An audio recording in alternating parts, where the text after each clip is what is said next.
शपथ नेबार गोटे दिन पर हठात स्टालिन घरे पहुंचले विजय। राजनीति रे हलचल।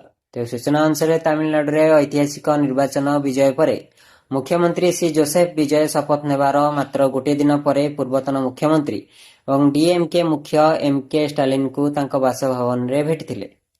निर्वाचन रे विजय दल डीएमके और एआईएडीएमके द्वारा दखल करा दशंधि पुराणा राजनैतिक प्राधान्य को भांगी देइथिला। दुई नेता मध्य होइतिबा निर्दिष्ट आलोचना संपर्क में विवरणी एपर्यंत प्रकाश करा जाय नै। स्टालिन घर को जीवा बेले विजय को कला सूट पिंधिथिबा देखा जायतिला। से स्टालिन को हाथ जोड़ी स्वागत करथिले। विजय कांग्रेस दल और अन्य राजनैतिक सहयोगी समर्थन रे सरकार गठन करिसेंती।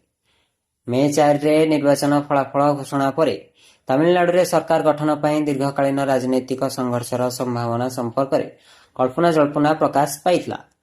विभिन्न संभाव्य मेंट उपर आलोचना केन्द्रित होइथिला एवं एपरि गुजब मध्य थिला जे एआईएडीएमके एवं डीएमके मिसी पारंते। आजिर साक्षात पूर्व स्टालिन विजय को तांको विजय एवं मुख्यमंत्री पद ग्रहण पर अभिनंदन जणाई सारिथिले। तथापि से नूतन मुख्यमंत्री को एक परामर्श मध्य देथिले। एथिरे राज्यर वर्तमान आर्थिक अवस्था पर पूर्व प्रशासन को दोष न देवा थिला। स्टालिन दृढ़ भाव में कहिथिले जे जनसाधारण को दिया जाइथिबा प्रतिश्रुति पूर्ण करने सरकार दायित्व।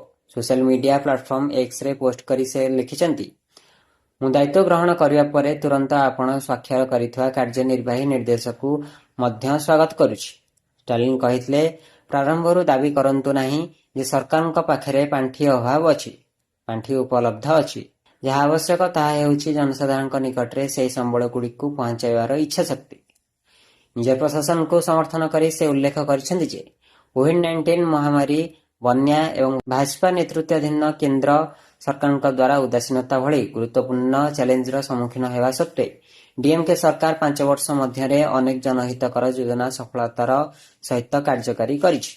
सूचनायोग्य नूतन मुख्यमंत्री अभियोग करिसेंती जे पूर्व सरकार 10 लाख कोटी ऋण छाड़ी राज्य राजकोष को शून्य कर देछि। जवाब रे स्टालिन कहिसेंती, तमिलनाडुर ऋण निर्धारित सीमा मध्य रहिछि। आमे फेब्रुआरी बजेट रे राज्यर आर्थिक स्थिति स्पष्ट भाव में वर्णना करथिलु। आपण कौन यह विषय अवगत नथिले बोली प्रश्न करिसेंती। ब्यूरो रिपोर्ट, नवीकरण टीवी।